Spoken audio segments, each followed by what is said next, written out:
Good afternoon to everyone. As per usual, my task is to share with you the situation report from the Health Emergency Operating Center. And as we are all aware, St. Kitts and Nevis has only reported 19 confirmed cases of COVID-19 to date, and they've all recovered. And thankfully, we have no deaths, 0 deaths so far. Globally, based on the World Health Organization's dashboard, 50.8 million persons have been confirmed with COVID-19 to date. And with regards to the death toll, there are 1,263,844 deaths reported so far from COVID-19. In terms of the United States of America, the number of confirmed cases continue to surge. There are 10,260,282 confirmed cases, and the death toll also continue to rise, 239,695 deaths so far. What's happening in the Caribbean region? We have almost 283,000 confirmed cases within the 33 territories in the Caribbean region. And in terms of the death toll, 4,614 deaths so far.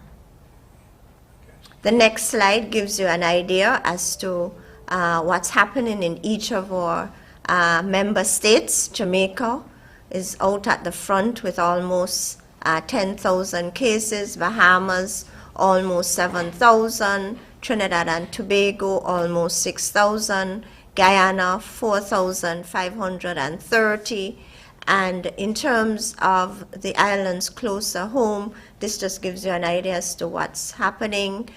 In St. Lucia, the number of cases continue to rise, and I think yesterday they would have reported their first death as a result of COVID-19, and they also stated that there are 2 more who are critically ill. So we pray for their recovery. So that's in St. Lucia. In St. Kitts and Nevis, we continue testing those who would have come into country from hotspots, and this includes our returning nationals and the tourists who would have come into the Federation since our borders are open. So far, we've tested 3,369 persons. And in terms of quarantine, because we would have accepted persons since our borders are open, we now have 186 persons in quarantine. And in terms of the pre-approved quarantine facility, we have 5.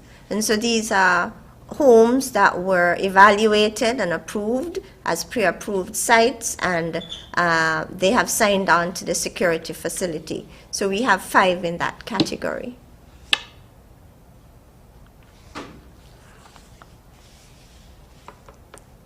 So, ladies and gentlemen, this slide shows the website for the entry form. And so if you have relatives, friends, loved ones who are planning to return to the Federation, you would need to direct them to this URL or website, www.knatravelform.kn. knatravelform.kn. So as I speak, just pull out your phone, your smartphone, and log on. Just plug in knatravelform.kn, and then you will see this nice electronic booklet. This provides you an overview of the health and travel protocols. It would help you in terms of completing the entry form. And so this form requires specific details necessary for the Customs Department, immigration, and health. And so there are some questions that are health related, really asking you if you are exhibiting any of the COVID-like symptoms.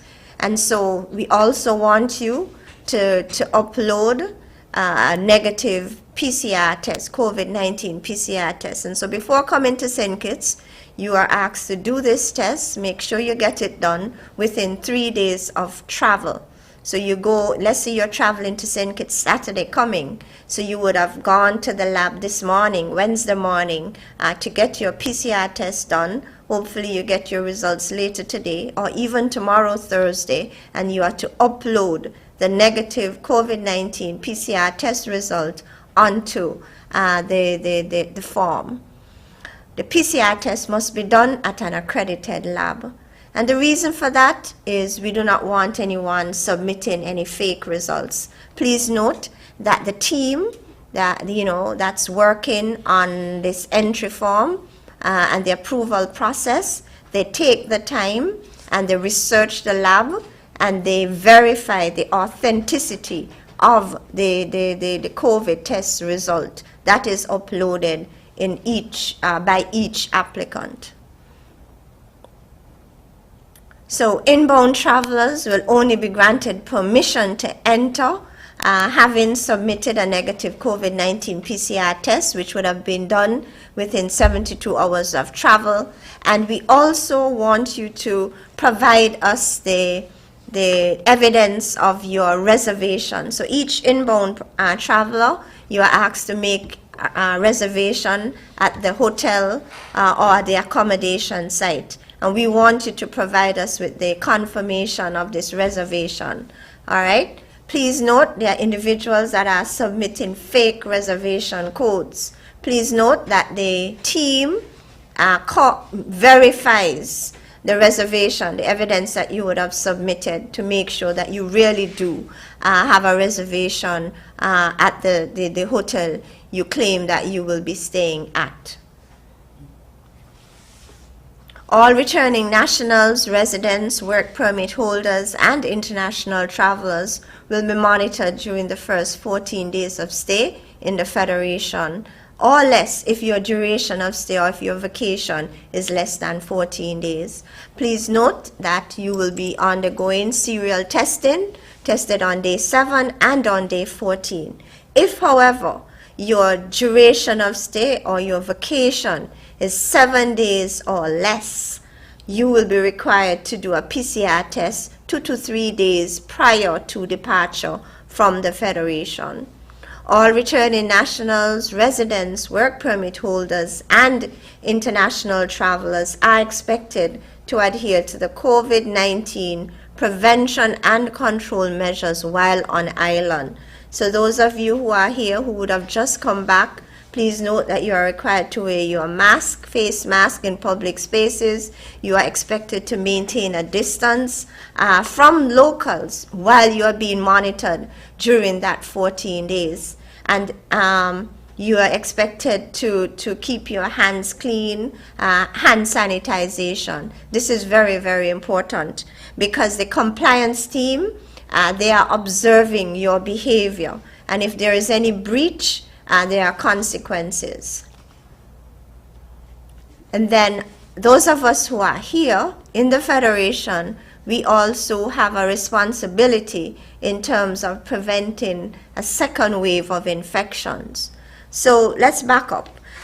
Each of the countries who would have opened their borders and have accepted international travelers, we've seen a surge in the number of cases.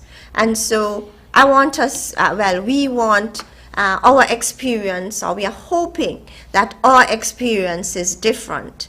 And we can try, we can make a very strong effort, such that this is not our experience. And how can we achieve this? Can I have the slide that you just left? Right. We can do so by each of us wearing our face mask when in public spaces. We can do so by avoiding crowds and these super spreader events. Very, very important. Maintaining a physical distance of 6 feet between ourselves and others, and maintaining adequate sanitation, adequate hand hygiene.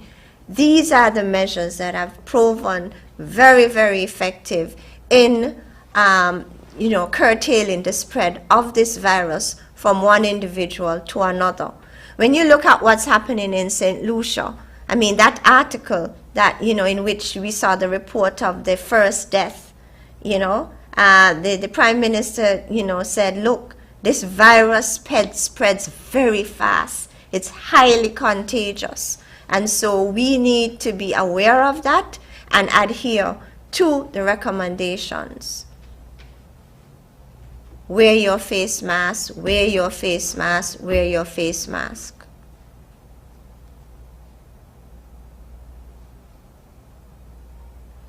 Some additional information. This just came out a few days ago. Pfizer and BioNTech, they've reported that their vaccine candidate is very promising. And so this is a vaccine that's being developed by Pfizer and BioNTech. It's being tested on almost 44,000 persons in 6 countries. This vaccine, if successful, it would have to be given in 2 doses, 3 weeks apart. So far, they are claiming that they are seeing 90% protection. They are claiming that it provides 90% protection within 7 days of receiving the second dose. But let's be cautious. There's only data on this preliminary information is based on data on the first 94 volunteers who would have developed COVID-19. So it's still early days yet in terms of confirming the full effect of this vaccine. All right, so the 2 companies say that they're well poised to supply as many as 50 million doses by the end of this year.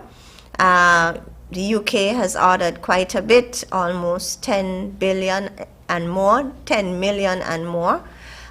There's one point or factor to note about this vaccine is that it has to be kept in ultra cold storage at below -80 degrees centigrade. So there's going to be some challenge in terms of maintaining the cold chain in distributing this vaccine. All right, so please note that there are about 12 vaccine candidates that have reached the final stages of testing, or the phase 3 stage of testing. So this is just a bit of information regarding the availability of COVID-19 vaccine. Dengue, we're getting a lot of rain now, and so it would be irresponsible of me if I don't remind you that we need to make sure we use good mosquito repellents. The rain is falling, but we need to go out and make sure there isn't any stagnant standing water in and around our homes. Make sure our windows and doors are well screened. Wear appropriate protective clothing. All of this is in an attempt to prevent a dengue outbreak. Our neighboring islands, they have seen a surge in the number of dengue cases recently. Thank you.